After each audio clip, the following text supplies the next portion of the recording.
Hello, my name is Denise Galoni. Welcome to today's episode of Empowering Women. My guests today are Jessica Eberly, the founder and president of HRT Solutions, and Jody Salerno, the owner of Personal Safety Alliance. I hope you enjoyed today's episode.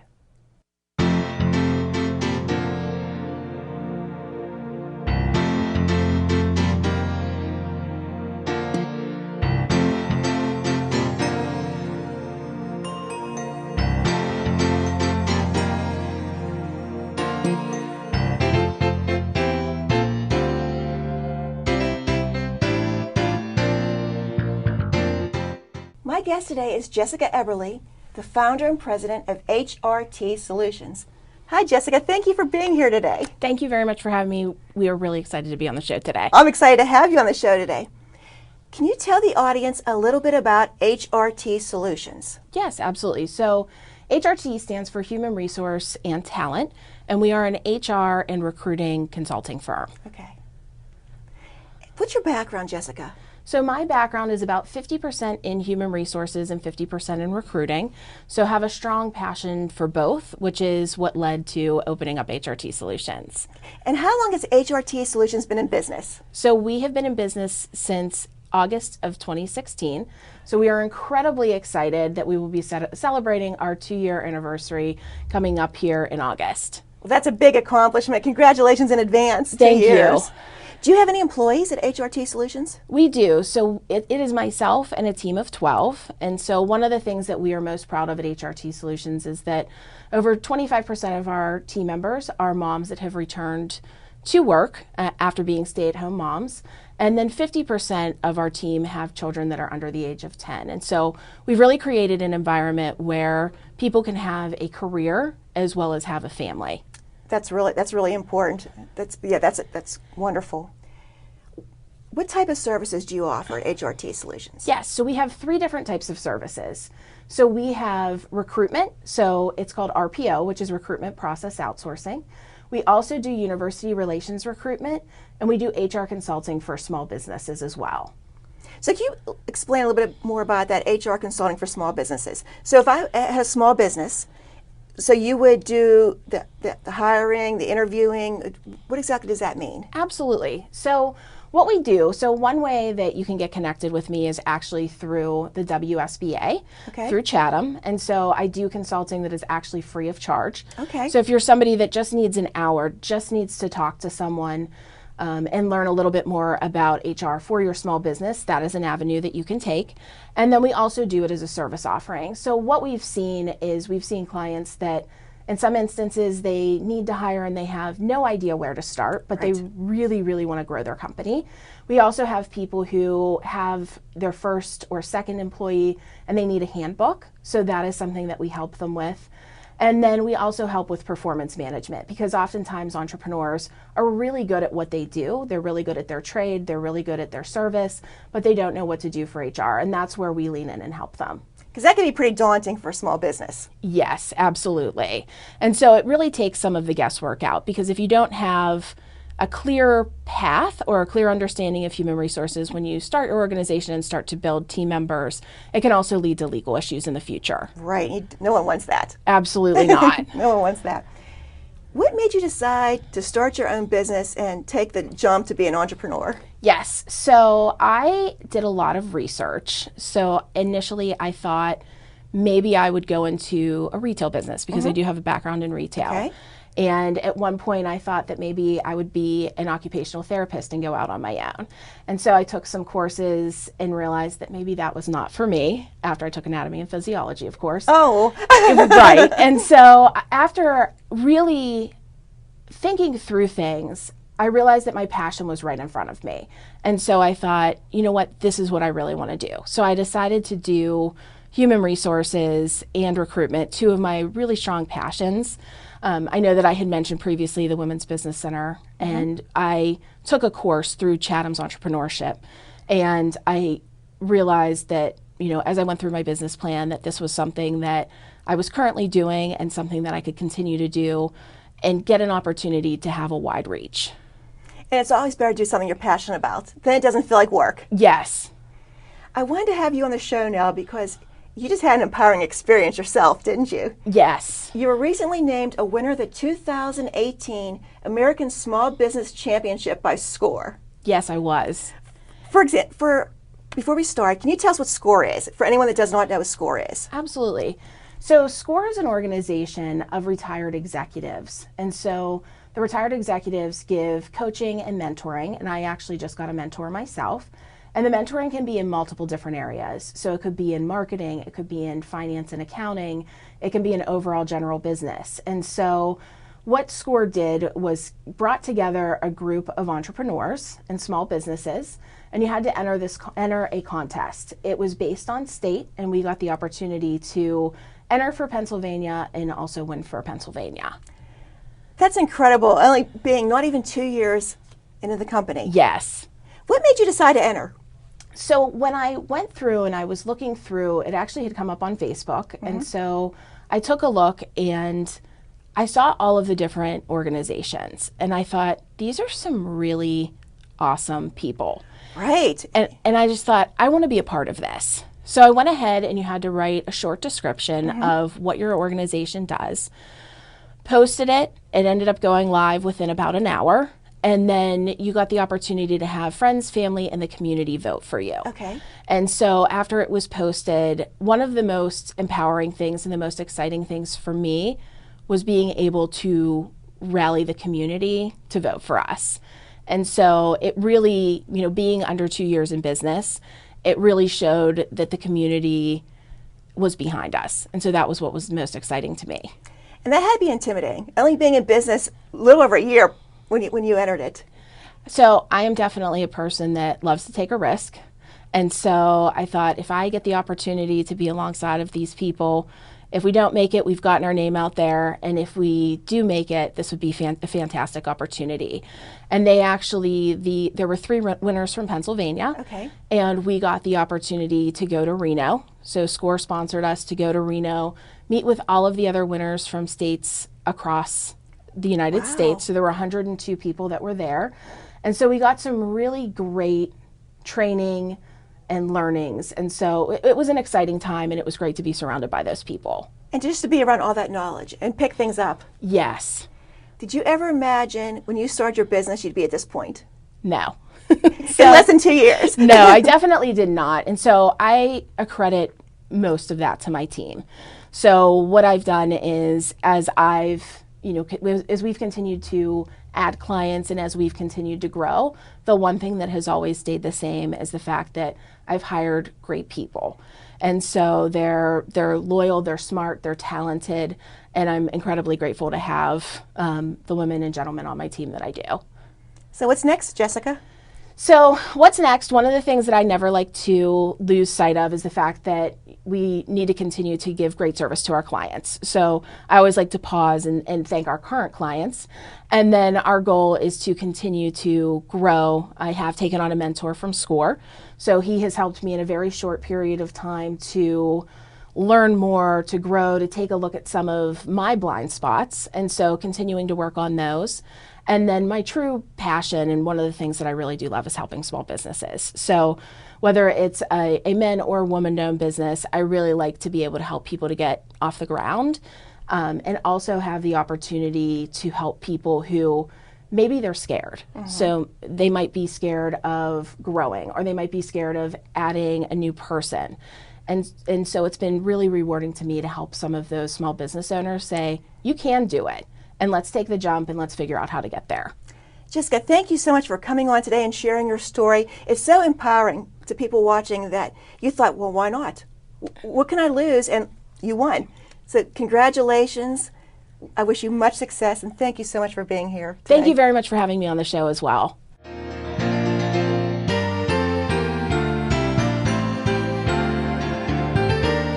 My guest today is Jody Salerno, the owner of Personal Safety Alliance. Hi, Jody. Hi, how are you, Denise? I'm fine, thank you. How are you? Thank you for being here today. You're more than welcome. I'm glad to be here. I want to read a little bit of your bio for the audience, just to let you know who Jody is. She's the owner of Personal Safety Alliance. She's a professional speaker, educator, and media contributor. She designs energy-packed personal safety, rape prevention, and in-home caregiver safety seminars. She's an instructor with the nationally recognized Refuse to be a Victim program, an NRA certified firearms instructor, a weapons master assistant, the lead female firearms instructor for the Pennsylvania Security Training Company, and the founder of Women's Warrior Self-Defense Weekend Retreats. It's quite a bio, and I left a lot off because it's a long bio. What made you become interested in personal safety training? Well, this all happened after my divorce. I was married for 27 years, ended up divorced. First time in my life I was on my own. So I knew I was vulnerable. I knew I had to figure out a way to protect not only myself, but I had to figure out a way to protect, keep my 12-year-old son safe also. So as a parent, you try to keep everything as normal as you can when you're going through a divorce. Sure. And my kids like to shoot. Okay. Because my older one was always involved with the NRA Distinguished Marksmanship Program. My younger one was just starting to hunt. So in order to bond with the boys, I would go to the shooting range. And I was scared to death every time I went because I was scared of guns. I didn't know anything about them. So we would get there and my older son would put the gun in my hand and he'd say, "Mom, just aim it at the target, pull the trigger, and shoot." And I would, Denise. I'd put it in my hand and I'd aim it and I'd shut my eyes and I'd squeeze the trigger. And I did that for quite a while because, like I said, I wanted to bond with the boys. And it's intimidating. It is. It's very intimidating, especially it's the unknown that you're afraid of. Sure. I learned that now. So my older son started on me about, "Mom, you need to get a gun. You need to get a gun in the house for protection." And I said, "Nope, not getting one because they're black. They go off on their own. They're scary." I decided to go to get the alarm on my house. I got the pepper spray. I got the bat that I put under my bed. And that was my self-defense plan. And after, about another 6 months, my son started sending me these little clips on Facebook and things about people being attacked in their homes, people, breaking into your homes, being abducted, being raped, different things like that. Right. So then I went and decided, okay, I'm going to buy a gun. So I went and I bought my first firearm, took a basic class. The intimidation went away a little bit. Then I took my second class because I knew I still couldn't carry it if I didn't know how to use it. So I took my second class, and that instructor had us shooting on the move, under barricades, around barrels. Oh my gosh. I was hooked. It was so much fun. And that was how many years ago? This started about 4.5 years ago. Well, okay, so not that long ago. Not that long ago at all. Why do you think women can be particularly vulnerable, Jody? The biggest reason, in my opinion, that women are vulnerable because we're too nice. Okay, so nice is going to get you killed. Nice is going to get you raped. Okay, so we're brought up, and it's ingrained in us to be nice, not to hurt someone's feelings, not to ruffle their feathers, even if we're going against our own intuition. It's like, no, I'm still going to do that. I think it'll be okay. Well, you know what? There's a lot of stories out there where detectives have spoken to women that were raped and abused that they said, "I knew I shouldn't let him in my home." Or "I knew I shouldn't have got in the car. I knew it, but I did it anyways." So that would be the first thing I'd say. Women are too nice. Stop being nice. Think about Ted Bundy, the serial killer. He was a very well-educated, well-dressed, handsome man. And he played on the sympathies of his victims. He walked with a limp, and that's how he lured them in to help him. So just maybe you'll keep that in mind when you think, don't be nice. And even though a woman may be smaller than her attacker, she can still protect herself. She can. So again, if anybody's looked me up, they know my business, they saw me on Facebook, Twitter, anything like that, they'll see that my first choice of self-defense is a firearm.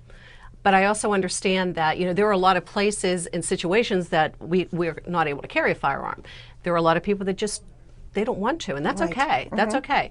Everyone needs a self-defense plan of action, and everyone needs to practice that. So there are other options out there. You have the Kubaton, you have the What is a pepper spray. Kubaton? A Kubaton is about this long. It's about this length of a pen, a little bit rounder, and you learn to use it as far as pressure points on the body, different things like that.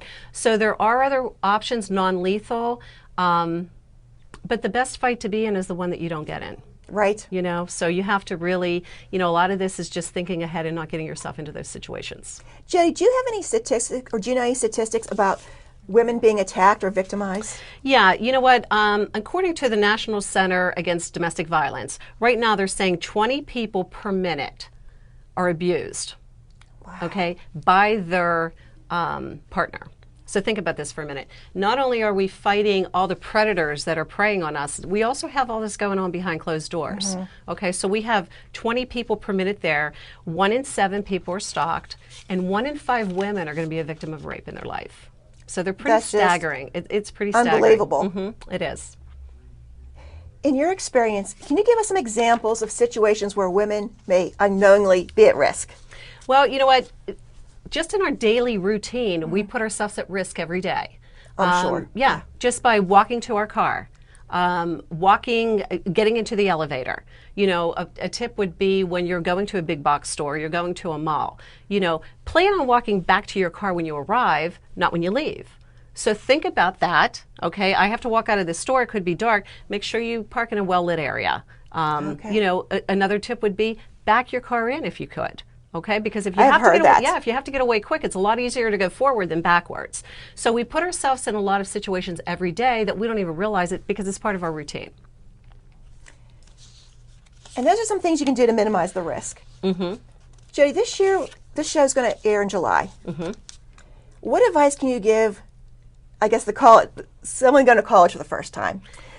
High school graduates that may have never been away from home. Now they're going to a different environment. They're going to be on their own in college. Are there any tips that you can give specifically for them? Right. Yeah, because you're absolutely right. You know, it is an exciting time. A lot of kids leaving. The first month that the kids are in college, that's when they're most vulnerable. Because they may have been sheltered, living at home in their neighborhood. Right. Exactly. They're away from home. They can do whatever they want now because they're not with their parents. They're in a lot of different social situations with a lot of other people that might not be in their social circle, so to speak. So my first piece of advice would be know your resources. Okay, on campus. So if something would happen to you or one of your friends, do you know who to get in touch with? Do you know how to get in touch with them? So that's the first thing, your resources.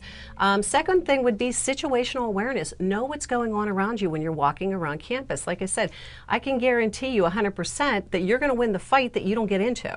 Okay, so if you're not sure what's going on, you put yourself into a situation where now you have to fight yourself out of it. And then another big one for the girls is how I see this a lot, this happens a lot, is your drinks. You know, watch your drinks. Be careful what's going on. If you're going to go to the bathroom, take your drink with you. Unless you have a girlfriend you can hand it to. It's really hard to know if someone put something in your drink. And I'll tell you real quick, I have this video that I put out on my Facebook, and it's the kids down at spring break, and they're all dancing. There's tons of them, right? Well, the one girl's dancing away, and she has her Solo cup up here, not paying attention. Here comes another kid. He dropped it right in her drink, kept on going. No one knew, and I'm sure she was a victim after that. Oh my gosh. Yes, it was pretty horrible. Just be aware of your surroundings. You need to be aware of your surroundings. That's the #1 thing with and you see people safety. walking around looking at their cell phone. They have no idea. They're not paying attention to things around them. Texting. Right. You're the founder of the Women's Warrior Self-Defense Weekend Retreat. Right. Can you tell the audience what that is? What that is it's a weekend all revolved around teaching women how to stay safe. So I'm proud to say that I've taught probably over 1,000 women now on how to handle a firearm. I deal a lot with women that are raped, and I deal a lot with domestic violence victims. You know, and I thought about it, and I thought when I started my self-defense journey, you know, it took a lot of resources, time, money, energy, to find not only what classes did I need to take, because you don't know what you don't know, but where did I have to go to find the good instructors and things like that? So after, you know, talking, you know, to these women and thinking about it, I thought everybody needs to know basic skills on how to protect themselves. So I thought, you know what, let me bring everything to them, because not everybody has the money, or they can take off work, or they have a babysitter. And that's what I did. So we had our first one in Nemacolin. I had 8 of the top instructors come in, and these women learned everything about how to get out of restraints, because if you're abducted, chances are you're going to be restrained, so you need to know how to get out of them. How to use everyday items as weapons. How to get out of shoot, no shoot scenarios. And I say shoot, no shoot, it's not actually shooting, it's more of critical thinking skills. You know, they'll put you into a life-threatening situation on a 3D screen. You have to think quickly how you're going to get out of that situation. You know, things like that. How to use a pepper spray, how to use Kubotan. So that's how that came about, because I thought, you know what, let me bring it to them, make it as affordable as I can. And not only that, the camaraderie that these women get. So it's pretty amazing. So I'm having my second one in October at the Hyatt Pittsburgh South. So I'm really excited about that. Can you give us the dates? Do you have the dates for Yeah, that? so it's October 12th, 13th, and 14th. And like I said, it's the Hyatt Pittsburgh South Meadowlands Casino. And it's going to be a Friday night. You're going to come in, networking, train all day Saturday, train all day Sunday. I have a great lineup of speakers, instructors. It's going to be really amazing. It's going to be nice. It's going to be really nice. I'm excited. Are you able to show us a couple holds and how to get out of them? I can show you a couple things. Okay. Yeah. We're going to take a short break and we'll be right back with Jody.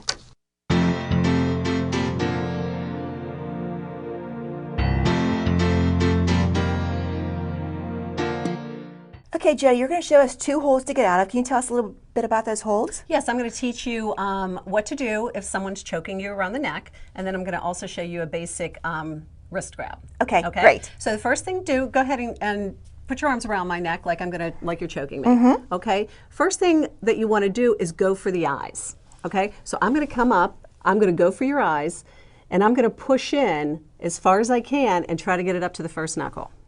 Oh, okay. Okay. Because then they'll drop their hands. Well, yeah, it's going to hurt. So, yeah, that would be my suggestion. Someone's grabbing you around the neck, go for the eyes. And you said up to the first knuckle. Yeah, you're just going to push into the eyes. And I know it's hard to think about, but that's what you have to do. Okay. Okay. Great and then tip. the second one I want to teach you is just a basic wrist hold, a wrist grab. So if you want to go ahead and grab my wrist. Okay.